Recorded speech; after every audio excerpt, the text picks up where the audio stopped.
Bonjour à tous, très heureux de vous retrouver pour Histoire criminelle, votre rendez-vous dédié aux grandes affaires criminelles chaque dimanche sur LCI. Et au sommaire de ces dimanches, une émission spéciale autopsie d'un mensonge, le mensonge de Cédric Jubilard. Après avoir dénoncé pendant 5 ans un acharnement contre lui, il a reconnu cette semaine être à l'origine de la mort de sa femme Delphine. Il a reconnu avoir déplacé et dissimulé le corps. Mais peut-on vraiment se fier à la parole de Cédric Jubilard? Qu'attendent désormais les proches de Delphine Jubilard? Nous recevrons dans un instant maître Philippe Pressec, c'est l'avocat de la cousine de Delphine Jubilard. Il nous dira ses attentes. Alors comment expliquer ces aveux tardifs? Eh bien, Cédric Jubilard parle de remords, de pression. Ses avocats vont même plus loin. Ils estiment qu'il a été drogué, acculé, qu'on ne lui a pas permis de dire la vérité. Une pierre jetée par ses avocats dans le jardin des anciens avocats de Cédric Jubilard, ses avocats historiques. Eh bien, ils répondent ce dimanche dans Histoire criminelle. Nous recevrons maître Alexandre Martin qui pendant 5 ans a plaidé l'innocence de Cédric Jubilard. Enfin, comment comprendre ce mensonge? Cédric Jubilard a joué la comédie à tout le monde, comme d'autres avant lui, des Jonathan Daval, des Michel Pial, des Nordal Lelandais. L'autopsie d'un mensonge criminel, ce sera dans la deuxième partie de l'émission. Histoire criminelle, soyez les bienvenus, chapitre 32, et tout de suite, le fait de la semaine.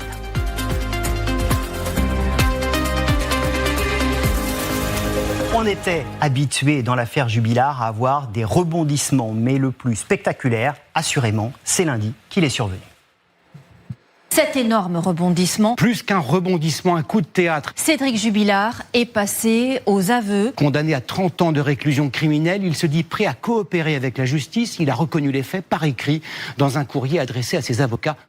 Un coup de théâtre que nous allons disséquer avec nos invités. Maître Philippe Pressec, bonjour. Merci beaucoup d'être avec nous. Vous êtes l'avocat de la cousine de Delphine Jubilard. Vous êtes aussi l'auteur de ces livres, Confession d'une robe, chez Michalon, où vous racontez votre parcours et notamment vous évoquez le procès Jubilard. On va en reparler. Et puis Marie Belot nous accompagne aussi. Bonjour Marie. Bonjour. Journaliste police-justice, TF1 LCI. Vous suivez ce dossier depuis le début. Ça va être passionnant de décortiquer les aveux et les mensonges de Cédric Jubilard. D'abord, revenons sur ce rebondissement. On va parler du fond dans un instant, mais d'abord sur la forme. Comment vous avez appris ces aveux lundi?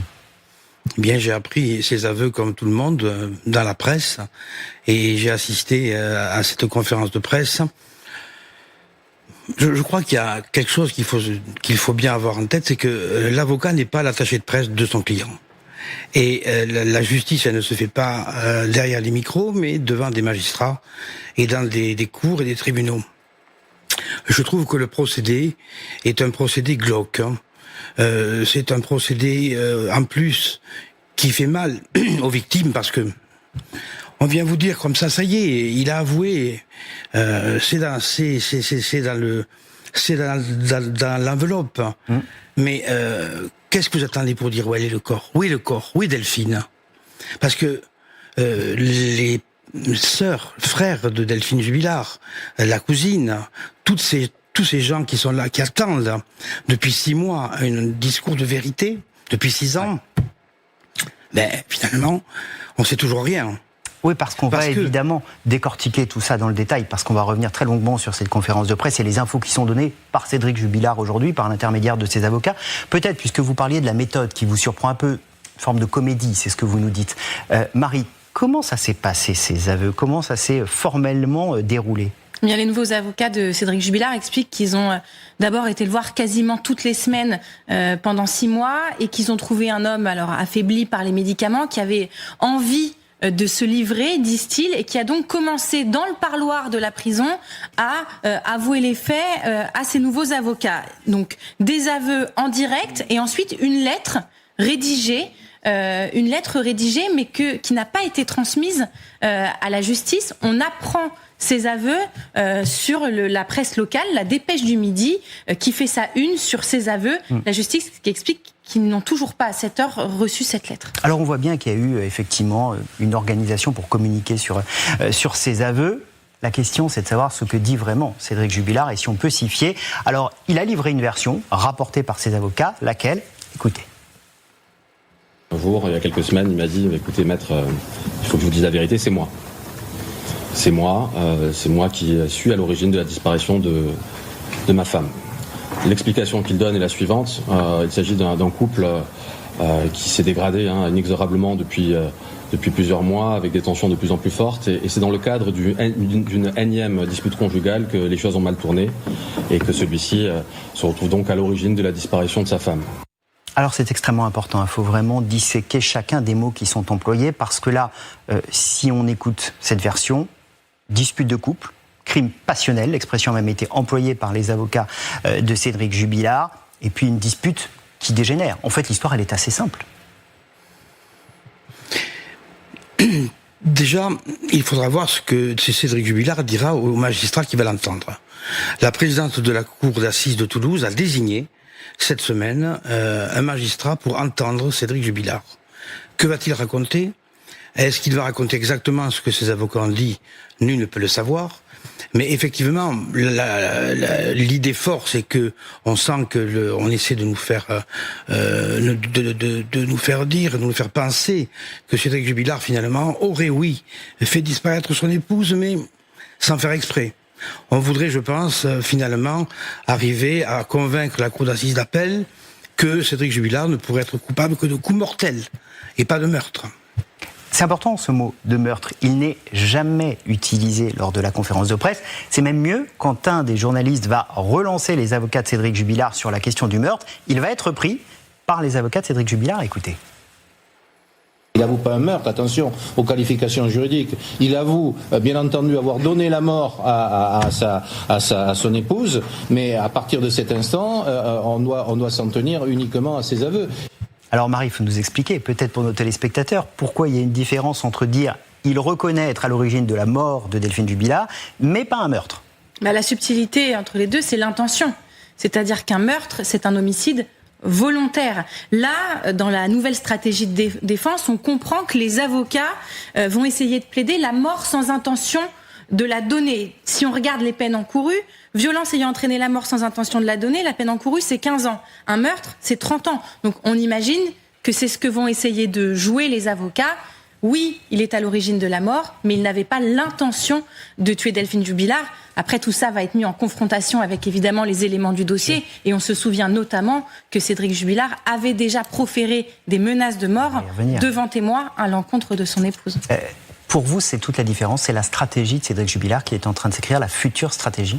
Oui, je pense que c'est la future stratégie de Cédric Jubilard, mais quand on connaît le dossier et quand on a vu toutes les déclarations de Cédric Jubilard, quand on a vu les déclarations de toutes les personnes à qui il a dit et répété « je vais la tuer », et on ne retrouvera pas le corps, ça va être très compliqué de faire croire à une cour d'assises que « ah ben oui, j'ai pas fait exprès, désolé, pardon en famille ». Ça s'est pas passé comme ça. Ce qu'il faut, c'est aussi comparer ce que dit Cédric Jubilard aujourd'hui, peut-être aux indices qu'on a à l'enquête qui a été menée, parce qu'on a une enquête qui a été très fouillée, il y a eu beaucoup de choses qui ont été présentées durant le premier procès. Est-ce que ça colle ? Eh bien écoutez, ce petit récapitulatif des indices dont on dispose dans l'enquête sur la mort de Delphine Jubilard. Le fils du couple a raconté avoir été témoin d'une dispute entre ses parents. Une voisine a entendu les cris d'une femme. Dans le salon, les gendarmes ont retrouvé les lunettes brisées de l'infirmière. Selon plusieurs témoins, la voiture de Delphine a changé de sens de stationnement pendant la nuit, laissant penser que Cédric Jubilard l'aurait utilisée pour se débarrasser du corps. Finalement, quand on écoute ces indices, ça correspond relativement bien avec ce que dit Cédric Jubilard. Une dispute, le petit garçon qui entend la dispute, les cris, tout ça semble coller. Ça pourrait en effet coller, mais encore une fois, tout va dépendre de ce qu'il va raconter. Avec Cédric Jubilard, on peut s'attendre à tout. Et effectivement, oui, sur cette voiture, déjà, on a le sentiment qu'on n'est pas finalement aussi raccord que ce qu'on pourrait penser, puisqu'il dit oui, je l'ai utilisée, mais elle n'a pas changé de place, ce qui est totalement impossible. Donc effectivement, il faudra voir. Ce qui est certain, c'est qu'en fonction des déclarations qu'il va faire, il va falloir déjà enfin qu'ils disent où est le corps de Delphine, parce que ça c'est... On est vraiment dans un comportement cruel, à la fois de Cédric Jubilard et de ses avocats. Parce que qu'est-ce que vous attendiez pour dire où est le corps ? Qu'est-ce que vous attendez ? Il a quand même fallu que le procureur général de la cour d'appel de Toulouse écrive à ses avocats pour dire mais donnez-nous la lettre, sinon ils ne l'auraient pas donné encore. Mais ça veut dire quoi ? Qu'il est en train de gagner du temps, qu'il joue avec tout le monde ? Je sais pas. Ça veut dire que je pense qu'il joue avec tout le monde. Je pense que ça veut dire aussi que on joue le procès dans les caméras de télévision plutôt que de le jouer en septembre à la cour d'assises. Je ne sais pas ce que ça veut dire. Mais en tout cas, c'est désagréable et cruel pour les victimes. Est-ce que, Marie, il faut voir, ou on peut voir, derrière ce que dit Cédric Jubilard, une stratégie, c'est un peu ce que vous nous dites, pour changer son image et peut-être aussi réduire sa peine? Oui, on imagine que c'est la volonté des avocats d'essayer d'une part d'attirer une forme de peut-être de compassion en disant oui voilà finalement j'ai menti, je reconnais maintenant les faits, donc peut-être une forme oui de compassion, et ensuite c'est effectivement sur la peine encourue, s'ils arrivent à convaincre la cour que c'est un crime, enfin c'est un homicide involontaire, oui la peine encourue est plus faible. Après effectivement là à ce stade il nous manque encore beaucoup d'éléments. Les avocats de Cédric Jubilard ont fait cette conférence de presse tout en sachant très bien que normalement ces éléments-là ils auraient dû d'abord les donner à la justice. Donc là c'est une forme de coup médiatique. Ouais. Maintenant sur tous les détails ils ne les ont pas livrés à la conférence de presse, et ces détails-là, ils veulent les livrer à la justice. Donc, on peut s'attendre dans les prochaines semaines, prochains mois, à une nouvelle audition de Cédric Jubilard et peut-être à une séance de fouille si Cédric Jubilard livre un emplacement précis. Est-ce que vous pensez qu'il va indiquer, il semble dire qu'il est prêt à parler à la justice et à indiquer où se trouve Delphine Jubilard? Est-ce que vous y croyez? Ça fait 6 ans qu'on attend, on n'en peut plus d'attendre, de savoir qu'ils disent oui, il a mis le corps. Après, je crois qu'on a affaire à un jeu de poker. Il faut faire attention avec le poker, parce que, admettons qu'on retrouve le corps de cette malheureuse victime, il va y avoir une expertise pour savoir ce qui s'est passé, pour savoir déjà si c'est vraiment son corps. En fonction des éléments qui pourraient être trouvés, qui pourraient être particulièrement incriminants, on peut aussi imaginer que une nouvelle instruction, un complément de l'information soit menée, et qui sait, peut-être pourrait-on finalement se rendre compte qu'il y a préméditation. Et qu'au lieu d'être poursuivi pour crime, il serait poursuivi pour assassinat. Alors justement, la question de la préméditation, elle va peut-être se reposer dans le nouveau procès. Elle n'avait pas été retenue dans les qualifications du premier procès. Et pourtant, il y a des éléments qui aujourd'hui, à l'aune de ses aveux, peuvent paraître troublants, notamment les déclarations qu'il avait faites à sa mère. Écoutez. Il rentre dans le magasin, j'étais pas encore tout à fait en pause, il était en colère. Je sentais qu'il avait quelque chose à me dire. Et je lui dis, écoute... Dans 5 minutes, je suis en pause, on se retrouve sur le parking. On se retrouve sur le parking, on discute de choses et d'autres. Alors quoi, je sais pas, je ne sais plus. Et au moment où il met la petite dans la voiture, il me dit j'espère que c'est la dernière fois que je vais la prononcer cette phrase parce que j'en peux plus. Elle m'énerve. Je vais la tuer, je vais l'enterrer et personne ne va la retrouver. Et moi, ma première réaction, c'est arrête de raconter des conneries. C'est n'importe quoi ce que tu racontes. Et on se fait un câlin et il s'en va. Évidemment, cette phrase aujourd'hui, elle résonne encore différemment qu'il y a 1 an au moment du premier procès. Oui, on était dans un dossier où il n'y avait pas de scène de crime, pas de corps, pas d'aveu. Là, le fait qu'il y ait désormais des aveux, peut-être un corps, on l'espère en tout cas pour la famille, dans les prochaines semaines, prochains mois, il y a comme une nouvelle enquête qui démarre. L'instruction était close. La présidente de la Cour d'appel de Toulouse a fait un communiqué de presse cette semaine en indiquant que c'était un élément nouveau et que donc elle a le pouvoir d'ordonner des investigations et des auditions complémentaires. Donc là, oui, il y a comme une nouvelle enquête qui débute alors même que l'instruction était close. Ça, c'est intéressant. On repart à zéro, là. C'est-à-dire qu'on va refaire une enquête à partir de ces dires. Il va falloir aussi confronter ce que dit Cédric Jubilard à la réalité et se poser la question de est-ce que c'est un accident, ce qu'il dit, ou est-ce qu'il y a préméditation? Alors, on ne repart pas forcément dans une nouvelle enquête. Encore une fois, tout dépendra de ce qu'il va dire. Peut-être qu'il suffira d'autopsier le corps, voir que les constatations qui se feront sont corroborées par les déclarations qu'il fait, et puis il sera jugé avec ces bases-là. Mais peut-être que les éléments qu'on va trouver seront plus complexes, nécessiteront d'autres investigations, et en effet, peut-être il faudra repartir, pas de zéro, mais enfin il faudra reprendre les choses sur beaucoup de points. Est-ce que d'après vous, il peut y avoir un transport sur les lieux, une forme de reconstitution avec un Cédric Jubilard qui est extrait, ramené dans sa maison de Cagnac-les-Mines pour rejouer la scène qu'il aura décrite face à un magistrat? C'est une possibilité avant le procès en appel ? C'est une possibilité, j'ai du mal à l'envisager, mais oui, c'est une possibilité, bien sûr. C'est vrai que, à l'aune des déclarations qu'il a faites, en effet, cette reconstitution qu'on a connue le 13 décembre 2022, c'était une fable. Hein. Donc peut-être qu'il faut recommencer, je ne sais pas. Est-ce que dans ces conditions, le procès en appel, on le rappelle, il doit avoir lieu le 21 septembre, débuter le 21 septembre, il peut avoir lieu. Est-ce que vous souhaitez que le calendrier soit maintenu ? Moi, je souhaite que la justice soit sereine et qu'elle juge un dossier en état d'être jugé. Si le dossier est en état d'être jugé, il faut juger. Si effectivement des investigations complémentaires, longues et relativement lourdes sont nécessaires, il faut renvoyer. Ces aveux, ils nous ramènent à la personnalité aussi de Cédric Jubilard, parce que vous-même, vous avez des doutes sur ce qu'il dit. Est-ce qu'il va maintenir ses propos devant le juge ? Est-ce qu'il va donner plus de détails ou pas ? Quelle idée vous vous étiez fait de la personnalité de Cédric Jubilard lors du premier procès ?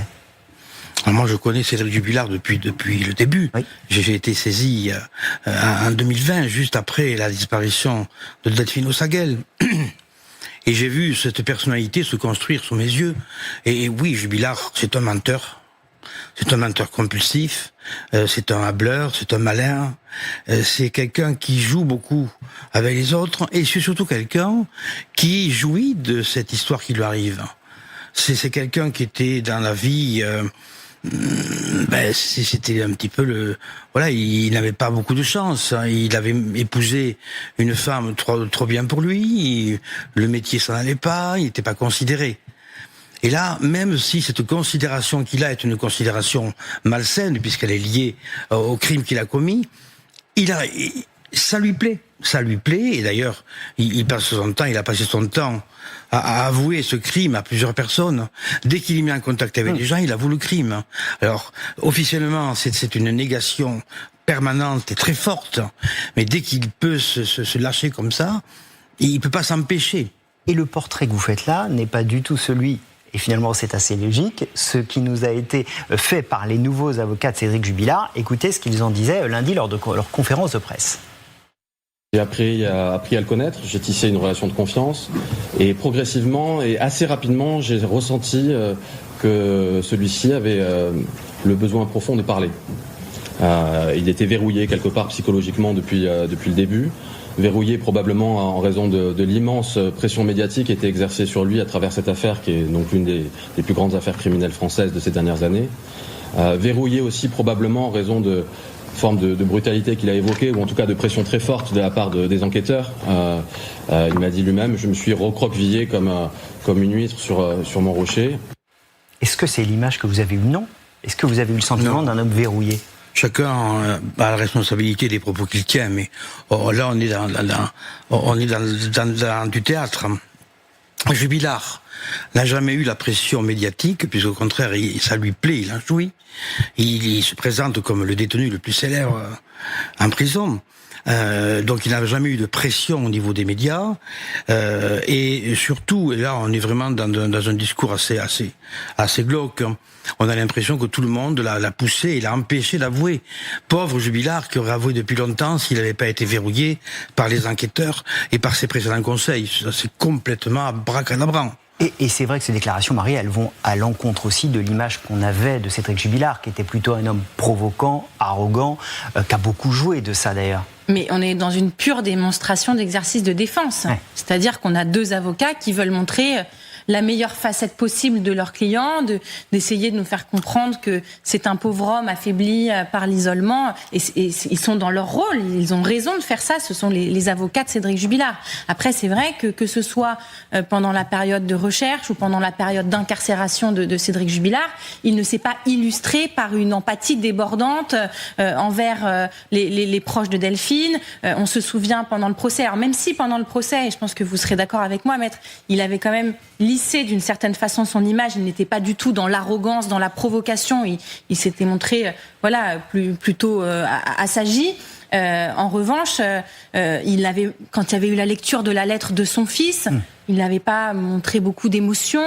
C'est un personnage qui n'a pas brillé par son empathie envers la famille de Delphine. Et c'est ce qui lui a été beaucoup reproché. D'ailleurs, un homme verrouillé, mais vous racontez dans votre livre sa réaction au moment du verdict envers une femme. Racontez-nous, parce que là aussi, ça ne colle pas avec l'image d'un homme verrouillé, sous médicaments, qui aurait vu défiler son procès sans y participer. Oui, Jubilard n'a jamais été verrouillé, n'a jamais été abruti par les médicaments. C'est faux, c'est absolument faux. Et c'est vrai que son procès, il l'a vécu un petit peu avec beaucoup de distance. C'est vrai qu'il était très protégé par ses conseils, et ses conseils ont fait ce job-là, ils ont eu raison, parce que peut-être ils craignaient les réactions de Jubilard. Mais Jubilard s'est progressivement extrait de son propre procès pour s'intéresser à ce qui se passait dans la salle, et en particulier aux groupies qui se mettaient là pour avoir un contact avec lui. Et c'est vrai que peu de gens l'ont vu, mais quand il a été condamné et qu'il a écopé de ses 30 ans de réclusion criminelle, il s'est tourné vers une de celles qui était le plus près, en lui disant « Tu m'écris ». C'est sa première réaction à l'énoncé des aveux. C'est sa première et sa seule réaction. C'est-à-dire qu'on continue, finalement, c'est ce cirque médiatique, il retourne en prison, mais il va continuer à avoir ses groupies, il va continuer à être célèbre, et ça lui va très bien, et il a été extrêmement sûr de lui et clair dans sa tête en faisant ça. C'est intéressant parce que la personnalité de Cédric Jubilard, évidemment, elle a été expertisée, et on a effectivement l'impression d'avoir un homme qui a deux visages. Re-regardez cet extrait, là aussi, une fois que les aveux ont été faits, on les entend différemment. On est 33 jours après la disparition de Delphine Jubilard. L'un de ses cousins va venir au domicile des Jubilard, il va discuter avec Cédric Jubilard, il enregistre à son insu Cédric Jubilard, et voilà ce que dit Cédric Jubilard. Essayer de chercher, je vais essayer de me remotiver, parce que je dois t'avouer que je suis dans le néant. Si tu veux parler, tu parles, tu le sais. Courage, hein. Tu sais qu'on est là. Les larmes de Cédric Jubilard, quand on les réécoute aujourd'hui, évidemment, elles sonnent là aussi différemment. Mais dès la diffusion de cet enregistrement, les parties civiles avaient parlé de larmes de crocodile, ne croyant absolument pas à ces larmes qu'on entend dans cet enregistrement. Et ça veut dire qu'il a joué tout le monde. Il a joué la comédie pendant 5 ans, même à ses amis, même à sa famille, même à sa mère, à tout le monde. Oui, on a l'impression que je pense qu'il finissait vraiment par croire à son innocence. C'était profond, lui. C'est pas quelqu'un qui niait de manière légère. C'était fort, c'était profond. C'est pas lui. C'est pas lui. C'est pas lui. C'est pas lui. C'était permanent. Vous pensez qu'il y croyait ? J'ai eu le sentiment qu'à des moments, il y croyait lui-même, oui. Oui. Et pour autant, à certains moments, c'est vrai qu'on a eu des récits, notamment pendant sa détention, de moments où il se serait vanté d'avoir commis le crime parfait en regardant des émissions à la télévision, en s'en vantant. Donc comme si, à certains moments, il avait envie de reconnaître les faits. Alors tout ça devra être évidemment relu à la lecture des aveux qu'il fera ou non devant un magistrat. Mais on se souvient qu'un codétenu avait parlé d'aveux qu'il lui avait fait en disant que voilà, Cédric lui a dit qu'il l'a tué et caché le corps. Même chose avec une de ses compagnes qu'il a eue pendant sa détention, Jennifer, qui elle aussi avait livré un récit à peu près similaire. Il lui aurait dit avoir étranglé Delphine et dissimulé le corps, mais à chaque fois, Cédric Jubilard niait avoir fait ses aveux. Donc effectivement, on a du mal à comprendre ce qui a pu se passer dans sa tête. S'il y a des moments où il s'était convaincu qu'il était innocent, ou si c'était un jeu permanent de mensonges. D'ailleurs, c'est intéressant parce que pendant la conférence de presse, les avocats de Cédric Jubilard vont avoir une petite phrase. Ils vont dire « Il y a une personne qui nous a beaucoup aidé à le faire parler ». C'est qui cette personne ? Alors, ils ne veulent pas divulguer son identité.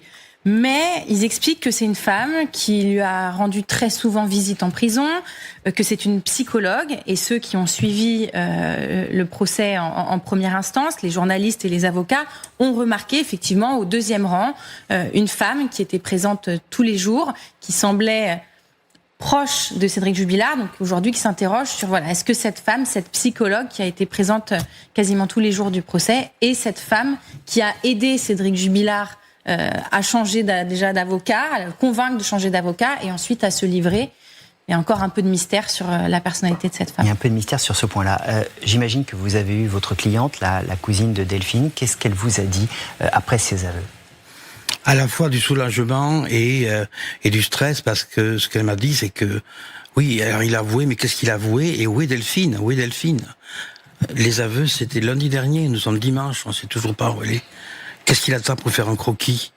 Pour écrire au juge, je dis, c'est moi, désolé, voilà. Qu'est-ce qu'il attend pour avoir une position authentique ? Pourquoi ça prend autant de temps ? On aurait pu imaginer qu'il soit réentendu extrêmement vite, qu'on l'emmène sur des lieux qu'il désignerait.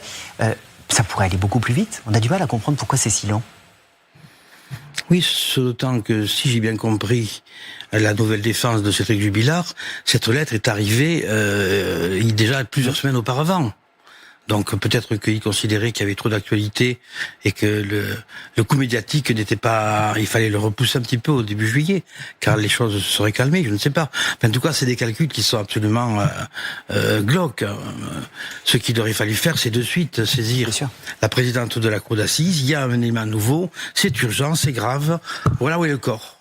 Le problème aussi du temps, c'est qu'on ne peut pas aller faire des fouilles et pour rechercher un corps sans cadre judiciaire. Là, on est dans une affaire où l'instruction était close, où il y a déjà eu une première condamnation. Là, il y a quand même un petit temps judiciaire où effectivement, on doit avoir un cadre pour nommer un magistrat, pour l'entendre et pour effectuer des fouilles. Ça peut pas se faire en 2 minutes non plus. Il y a quand même une question de cadre. Et ensuite, je le rappelle, on est en juillet. Il y a des questions de disponibilité aussi de magistrats de personnel. Ça peut rallonger un petit peu les délais. D'un mot, est-ce que après on est si on fait les choses dans le cadre du code de procédure pénale et pas pour passer à la télé, il suffit de saisir la présidente de la cour d'assises. C'est un dossier qui est assez sensible. Ouais. Il y a un élément nouveau qui est extrêmement important. En 2 jours, c'est fait.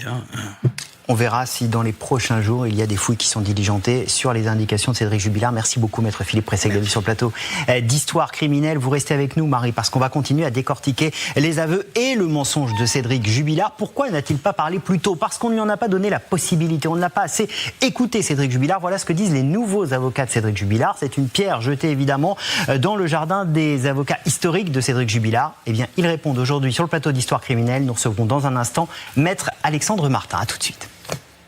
Soyez les bienvenus si vous nous rejoignez sur LCI, la suite d'Histoire criminelle consacrée aux aveux et aux mensonges de Cédric Jubilard. Cédric Jubilard qui a reconnu avoir donné la mort à son épouse Delphine, mais qui a menti à tout le monde, à sa mère, à ses enfants, à ses amis et aussi à son avocat, maître Alexandre Martin, qui a découvert en début de semaine les aveux de son ancien client, maître Alexandre Martin, qui est notre invité exceptionnel ce dimanche. Il nous dira comment il a reçu ses aveux et s'il se sent trahi par Cédric Jubilard. Cédric Jubilard qui a trahi toute sa famille, qui a trahi tout le monde. Il a joué la comédie comme d'autres ont pu jouer la comédie, une comédie qui avait commencé dès décembre 2020. À ce moment-là, Cédric Jubilard participait aux recherches pour retrouver sa femme. D'autres ont fait comme lui par le passé et ont créé l'illusion pendant des semaines, des mois, parfois des années, comme un Jonathan Daval. Mon épouse et moi partageons la même soif de liberté à travers nos activités sportives. Alexia aimait nager et courir, passion qui nous réunissait, tant dans l'effort que dans l'épanouissement de notre couple. Elle était ma première supportrice, mon oxygène, la force qui me poussait à me surpasser lors de mes challenges physiques. Et Marie Belot du service police-justice de TF1 LCI est toujours avec moi. Marie, on va essayer d'autopsier le mensonge de Cédric Jubilard en le comparant à d'autres affaires criminelles où il y a des mensonges qui nous ont tous marqués. On vient de voir les larmes à l'instant de Jonathan Daval. Comme Cédric Jubilard, il y a eu crescendo, de fil en aiguille, un mensonge de plus en plus gros, de plus en plus énorme. Là, dans le cas de Jonathan Daval, on est vraiment dans une forme de spirale du mensonge. Comme Cédric Jubilard, c'est lui qui va signaler la disparition de sa femme, il va participer aux recherches, il va s'afficher, là on le voit notamment lors de cet hommage sur l'estrade où il est effectivement en larmes, un mari complètement effondré. D'ailleurs, je me souviens très bien des journalistes d'LCI qui avaient assisté à cette scène et qui m'avaient dit un peu en off, c'est bizarre, il pleure beaucoup plus que les autres, ça clochait presque un petit peu.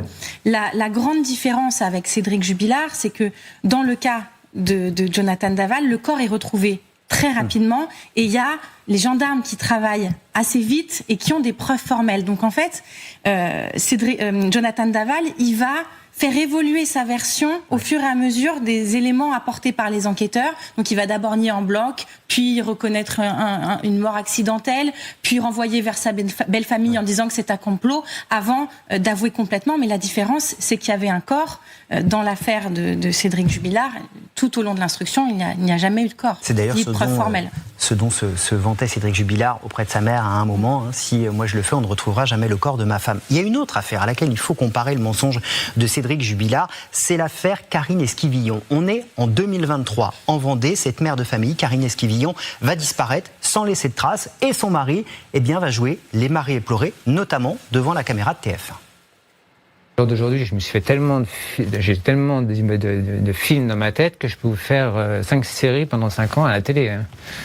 Dans le pire comme dans le meilleur. C'est un enfer. C'est un enfer d'attendre et puis de pas savoir. Est-ce que c'est un au revoir? Mais pourquoi il n'y a pas eu d'autres mots à côté? Est-ce que c'est quoi? C'est un message? C'est quoi? Je sais pas. C'est extrêmement troublant, Marie, de voir cet homme raconter tout cela alors qu'il a tué sa femme. Il le reconnaîtra par la suite.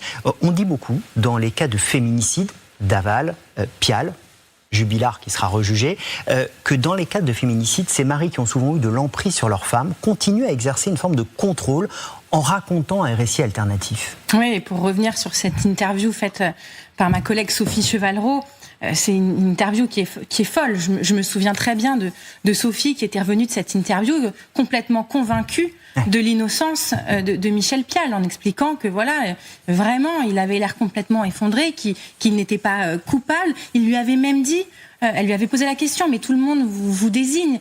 Il avait dit, mais non, mais évidemment, ce sont toujours les maris qui sont désignés. Il faut quand même avoir un certain aplomb pour oser dire ça dans une interview à TF1 sans ciller, sans émettre aucune faiblesse. Il était très posé, très calme. Et effectivement, certains psychiatres, certains avocats spécialisés expliquent que c'est une façon de continuer à dominer sa compagne, de dominer le récit, en expliquant c'est pas moi, c'est elle qui est partie avec un autre homme. C'est une façon de garder la vérité du récit.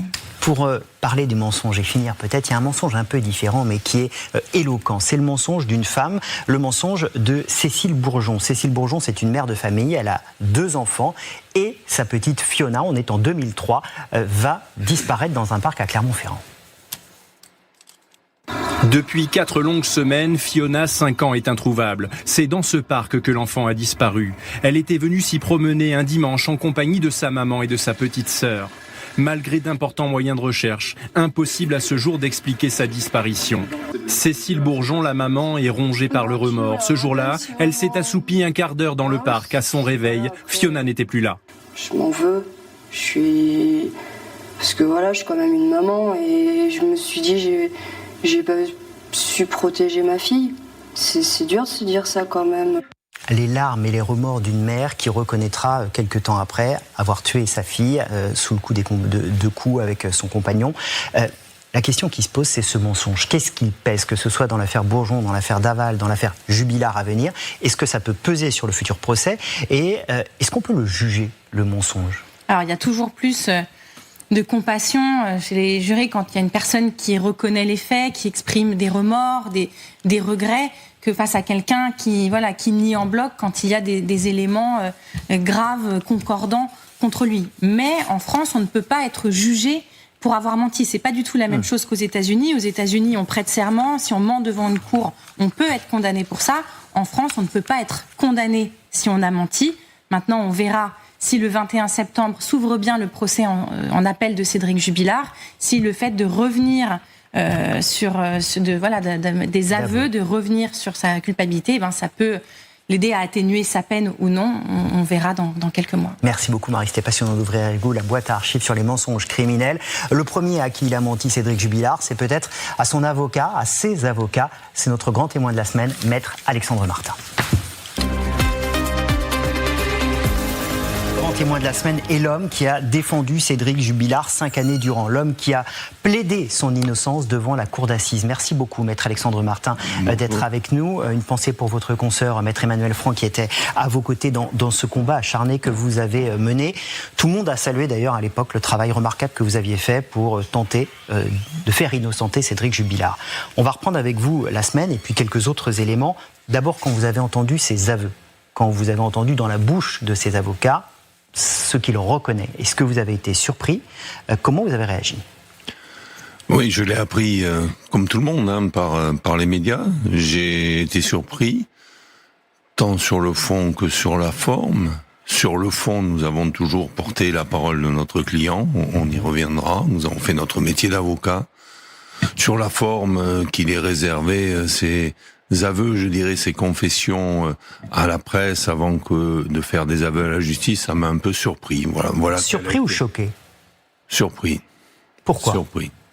J'imagine que maintenant, les parties civiles attendent des aveux au sens judiciaire du terme qui soient posés sur un procès verbal et qui permettent de faire les investigations nécessaires pour rendre à cette famille le corps de Delphine Jubilard. Durant 5 années où vous l'avez accompagné, il n'avait jamais changé de version face à vous? Alors, moi j'ai quand même pour principe de respecter les règles déontologiques. Donc, vous ne me ferez pas rentrer, je dirais, dans la relation intime que j'avais avec mon client. Simplement, ce que je voudrais rappeler, en tant qu'avocat, moi, je ne me pose jamais la question, je ne pose jamais la question brutale à un individu de savoir s'il est coupable ou innocent. Nous avons reçu avec Maître Franck sa parole. Il nous a confié une mission. Nous avons étudié le dossier et nous avons considéré que ce dossier était fragile, était parcellaire. Bon, nous nous sommes expliqués maintes fois sur les fragilités de ce dossier et que donc la mission qui nous était confiée par Monsieur Jubilard pouvait être tenue sérieusement. Voilà, nous avons fait notre métier en conscience, sur la base, bien évidemment, de la mission qui nous était confiée et sur la base d'un dossier que nous avons étudié sur le bout des doigts. C'est intéressant parce que ce qui se passe, effectivement, interroge votre métier. 22 septembre 2025, début du procès de Cédric Jubilard. Après 9 heures dans le box des accusés, Cédric Jubilard retourne en cellule.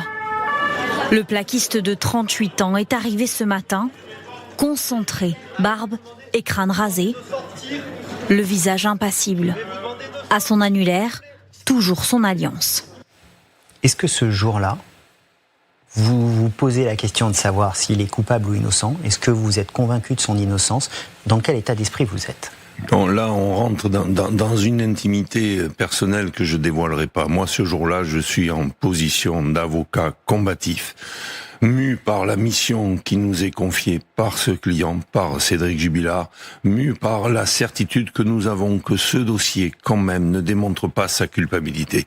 La meilleure preuve en est, c'est qu'aujourd'hui, tout le monde se réjouit. Alors, évidemment, au plan moral, tout le monde se réjouit, la famille, l'accusation se réjouit des aveux ou des confessions de Cédric Jubilard qui va permettre de donner ce corps à cette famille et une sépulture. Mais aussi, soyons francs, pas de langue de bois, tout le monde se réjouit parce que ça va solidifier le dossier. On était quand même dans un dossier sans corps, sans scène de crime, plus tous les autres éléments fragiles que nous avions soulevés. Aujourd'hui, ces aveux, au-delà de soulager sa conscience et au-delà d'aider, je présume, les victimes dans le cheminement vers le deuil et vers la vérité, ça soulage quand même, je pense, aussi grandement l'accusation et ceux qui ont accusé et condamné Cédric Jubilard. Est-ce que vous vous êtes senti trahi, manipulé par Cédric Jubilard? Alors, on m'a souvent posé cette question depuis lundi. Je n'ai pas de sentiment de trahison. Vous êtes trahi par qui dans la vie? Par vos amis, par ceux qui vous doivent quelque chose. Cédric Jubilard ne nous devait rien, c'est un client. Il a une position, il nous l'a exposée. Nous avons étudié un dossier, nous avons considéré que cette position pouvait être soutenue à la lecture de ce dossier. Nous avons fait notre rôle d'avocat. Aujourd'hui, c'était sa liberté de prendre cette position. C'est un homme qui a fait des choix. Aujourd'hui, il fait des choix différents. Moi, je ne suis pas trahi. Ce n'était pas mon ami. Il n'avait pas de confidence à me faire. Le reste, évidemment, reste dans le secret de la relation d'un avocat et de son client. Mais nous avons, avec Maître Franck, joué notre rôle d'avocat. Alors justement, votre rôle d'avocat, il a été quelque peu remis en cause par les nouveaux avocats de Cédric Jubilard, notamment sur la raison pour laquelle Cédric Jubilard n'a pas parlé plus tôt. On va écouter les nouveaux avocats de Cédric Jubilard. On a dit que pendant le premier procès, il était mutique, qu'il ne disait rien. Mais quand je lui pose la question, ou quand on lui pose la question, il nous dit oui, parce que dès le matin, on me cachetonnait à mort. C'est-à-dire qu'on lui mettait des médicaments extrêmement puissants, extrêmement forts, qui en faisaient presque un zombie. Est-ce que votre client était un zombie? Est-ce que vous saviez qu'il prenait des médicaments? Ces avocats disent que vous aviez dans le dossier les ordonnances. Écoutez, je pense que vous et vos collègues, vous étiez présents. Vous avez vu que cet homme était présent, était capable de s'exprimer.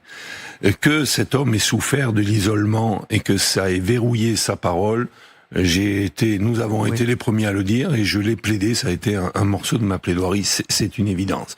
Par contre, qu'il ait été sous camisole chimique, incapable de s'exprimer, ça ne correspond pas à ce que nous avons vu, ça ne correspond pas à ce qu'il nous disait, et surtout, vous imaginez bien, vous avez vu pendant 5 ans comment Maître Franck et moi-même nous sommes battus pour la défense de cet homme.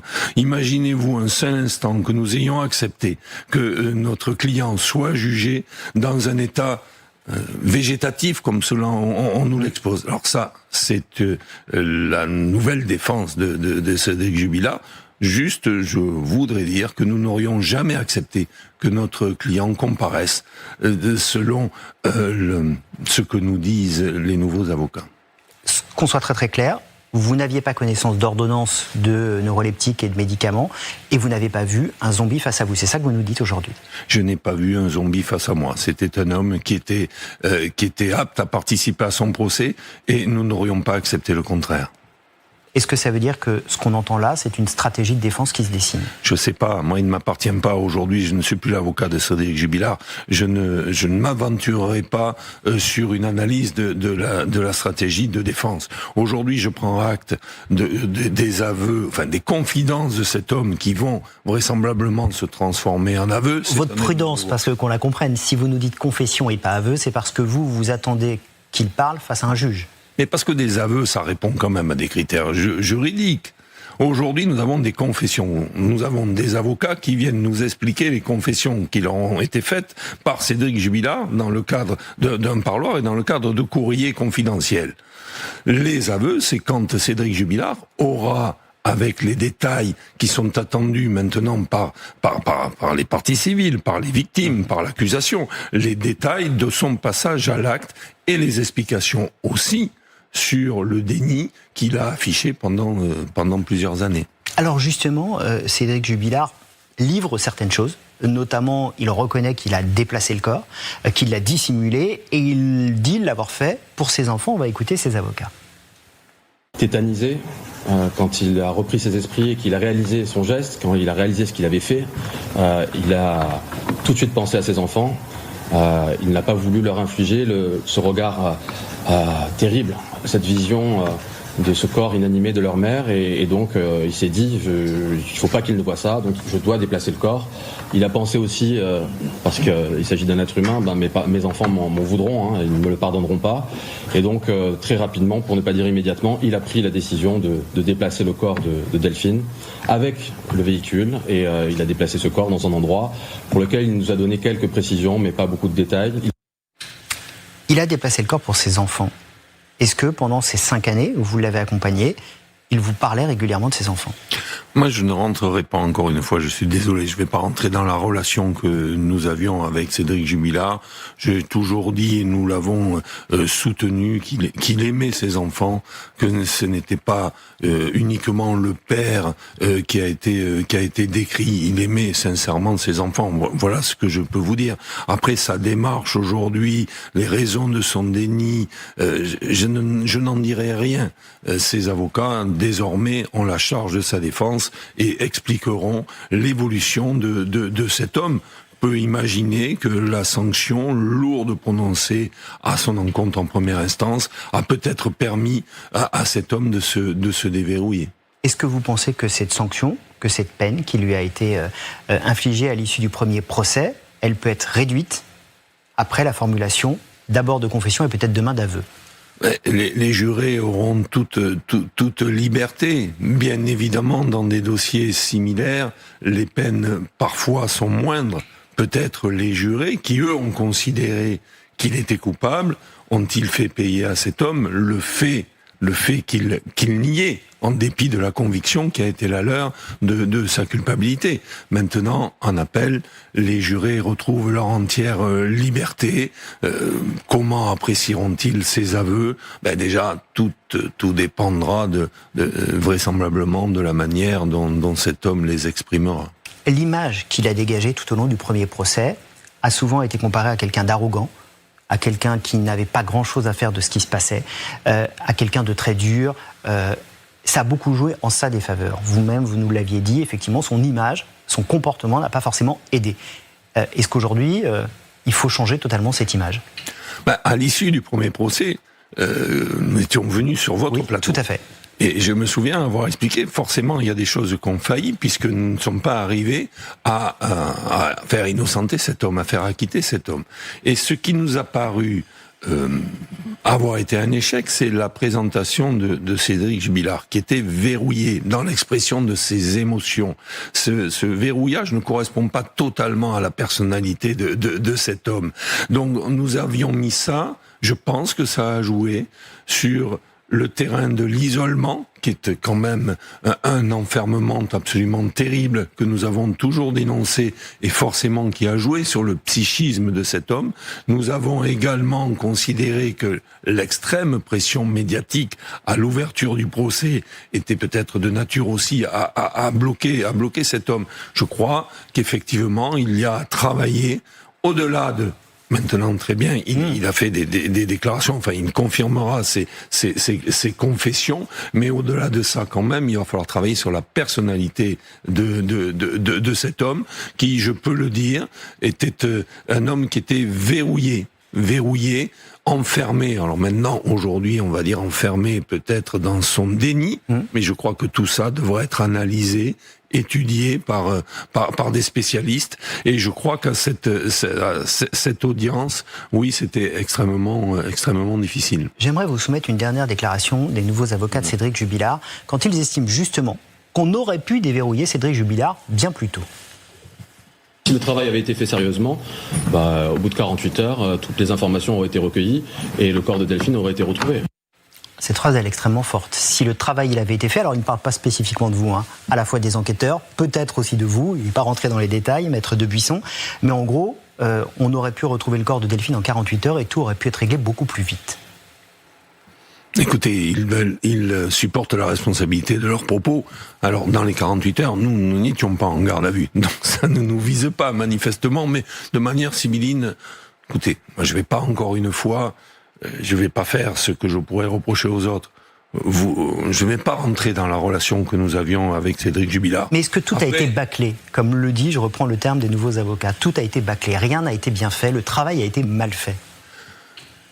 Il y a des choses qui ont été bien faites et il y a beaucoup de choses qui ont été mal faites. Nous l'avons suffisamment dénoncé. Je ne vais pas vous dire aujourd'hui, maintenant qu'il semblerait que nous allons avoir la vérité et que Cédric Jubilard serait coupable, je ne vais pas vous dire aujourd'hui, ce dossier il était parfait. Non, il ne l'était pas. C'était tout notre travail de le dénoncer. Il ne l'était pas. Aujourd'hui, très bien, il va se solidifier par ces nouvelles déclarations, mais il ne l'était pas. Alors, est-ce que c'est parce que l'enquête a été bâclée que celui-ci s'est enfermé dans le déni? Bon, je sais pas. Il appartiendra à ses avocats d'expliquer plus profondément ce qu'ils entendent par ces propos. Est-ce que vous vous dites aujourd'hui, après ces aveux, que finalement c'est l'honneur de l'avocat que vous êtes d'avoir défendu un coupable? Alors, l'honneur de l'avocat, c'est pas de défendre un coupable ou un innocent. L'honneur de l'avocat, c'est de porter la parole d'un client, de le faire en conscience jusqu'au bout. jusqu'au bout. Et aujourd'hui, très certainement, on pourra nous reprocher, si vous sortez des interviews, on a été violent avec Maître Franck, avec les institutions, avec les juges, avec les enquêteurs. Mais tout ce que j'ai dit, je le maintiens.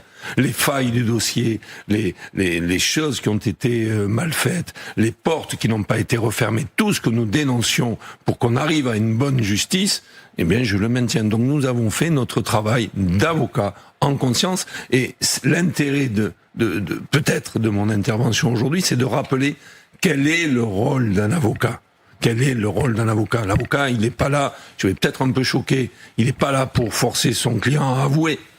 C'est pas son métier. Chacun son métier. Son métier, il est là pour recueillir les confidences de son client, ce qu'il a envie de dire, et confronter ce que le client vous dit avec un dossier. Et lui dire, voilà, le dossier peut permettre, monsieur, de tenir la thèse que vous soutenez depuis plusieurs mois quand nous le rencontrons pour la première fois. C'est tout.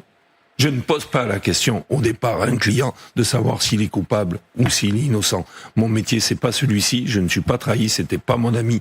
Nous avons juste fait notre métier en toute conscience. Et merci beaucoup d'être venu le rappeler sur le plateau d'Histoire criminelle. Merci beaucoup, maître Alexandre Martin. On salue encore une fois maître Emmanuel Franck qui était à vos côtés dans ce dossier. Merci d'avoir été avec nous chaque semaine fidèle à Histoire criminelle. On se donne rendez-vous évidemment dimanche prochain pour de nouvelles affaires criminelles. Et d'ici là, le podcast et le replay d'Histoire criminelle. Bonne semaine.